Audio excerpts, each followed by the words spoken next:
Before the Royal Enfield Himalayan, adventure tourers in India were a select reserve for those with deep pockets and bikers who could handle them big machines. So, in a lot of ways, it's the Royal Enfield Himalayan that truly introduced Indians to the concept of an adventure tourer motorcycle that was not just affordable but also highly capable. Well, the past half decade or so, we've seen the Himalayan go from strength to strength, conquer some of the toughest terrains in the world, and also help Royal Enfield to be seen as a lot more than a manufacturer of just retro motorcycles. And now, it's time for the all-new second generation Himalayan that we've all been waiting for.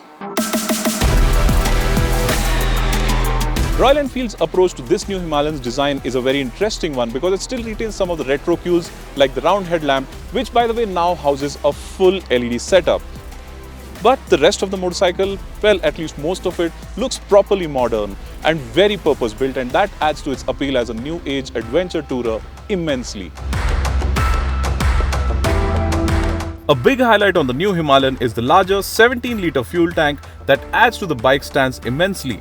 I also like the beak-like mudguard, while the fuel tank continues to use metal extensions like before for protection in the event of a fall, and these also get some interesting detailing.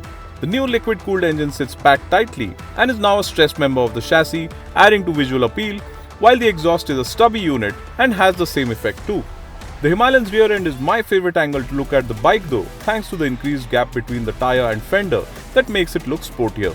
More importantly, the new Himalayan integrates the stop lamp into the turn indicator pods for a cleaner look. Overall, this new Himalayan looks far more modern and a lot more appealing, which should also help it appeal to a wider audience.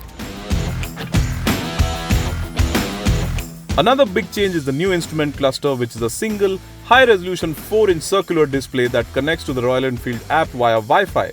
It lets you view Google Maps navigation in a large, non-distracting format, eliminating the need for a phone mount.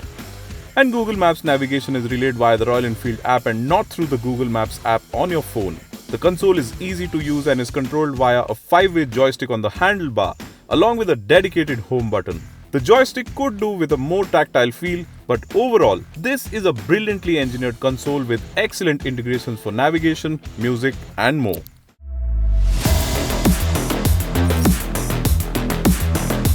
Of course, one of the biggest talking points about this new Himalayan, long before it even broke cover, has been its new 450cc engine, because this engine addresses what was one of the biggest concerns with the previous Himalayan, its lack of performance. And that's because this engine offers 40 PS and 40 Newton meters, which is a huge jump from the previous Himalayan's 410cc engine's outputs of 24.5 PS and 32 Newton meters. So performance, even at 10,000 feet above sea level, is very impressive. With 90% of the peak torque available from just 3000 RPM and peak torque coming in at just 5500 RPM, the new Himalayan is high on mid-range grunt. That said, grunt below 3000 RPM could have been slightly better. However, I'd also like to add the fact that we only rode the Himalayan several thousand feet above sea level, so it remains to be seen how the new engine performs in the plains. Admittedly though, the Sherpa 450, as Royal Enfield calls the new engine, is very impressive on the performance front. Given the significant jump in power and torque outputs as compared to the air-cooled 411, acceleration is a lot stronger, and unlike the older bike, this one will allow you to cruise at 120 km per hour or more without feeling stressed. But there's a lot more to this engine than just the numbers, because this is a thoroughly modern engine that literally makes the older bike's 410cc air-cooled single feel archaic. And that's because this is Royal Enfield's first ever liquid-cooled single. It uses ride-by-wire, and yes, finally the Himalayan gets a 6-speed gearbox as well. The Sherpa 450 is also Royal Enfield's first short-stroke engine. Effectively, it is quick to build revs and has ditched the older engine's laid-back feel for a sprightly one every time you twist the throttle.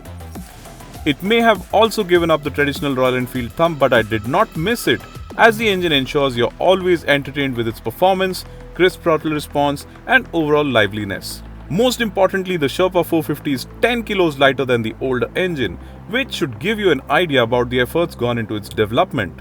You also get 2 riding modes on the Himalayan now, Eco and Performance, though you can stick to Performance almost all the time given the linear power delivery.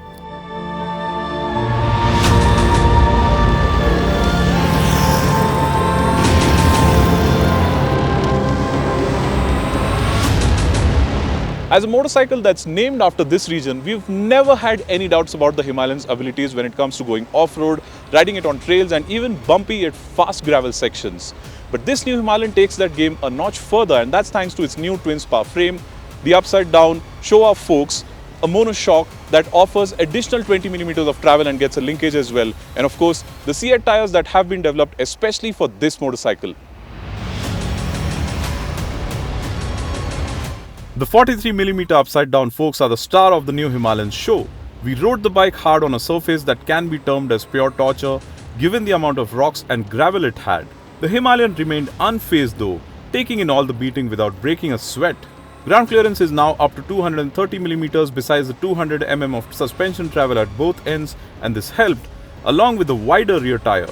Overall weight is down by a not so significant 3 kilos, but the new Himalayan feels a lot nimbler and easier to maneuver off tarmac thanks to the new chassis and better suspension that have improved the bike's handling big time.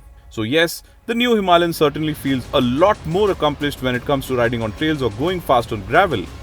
Well, you can also switch off rear ABS now, which helps matters further. The new suspension and chassis have also made a world of difference to the Himalayan's handling on tarmac. It feels a lot more confident and far more capable, especially around corners, and in fact it almost feels like this front wheel is not a 21-inch one but is a smaller 19-inch wheel. This feel is of particular significance because you can now go faster around corners, adding to the Himalayan's credentials as a touring machine. The chassis affords a more planted feel while the C8 tires offer good grip, except at the very fag end when pushing hard. I also like how well balanced the suspension is, as the sporty handling does not compromise the ride quality. The bike is adept at soaking up undulations without losing composure and also ensures the rider is comfortable. The seat feels comfortable too, though there is a long list of accessories on offer that include a more comfortable touring seat as well.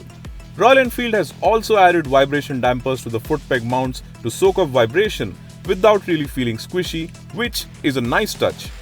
Seat height is also adjustable now, which will benefit shorter riders, besides which the bike is very accommodating for taller riders, something those above 6 feet tall are sure to appreciate. So to sum it up, this new Himalayan is not just a motorcycle that addresses all of the older bike's concerns really well. It's also one that feels like a huge step up over its predecessor in pretty much every department. I mean, it looks smashing, has a lot more grunt now that makes it far more capable irrespective of wherever you ride it, on open roads, off tarmac, at these altitudes. It also handles really well thanks to the upgraded hardware and just ticks a lot more boxes. So yes, this new Himalayan has been a long time coming, and after 2 days of riding it hard in pretty much every possible situation in the Himalayas, I certainly think it has been worth the wait.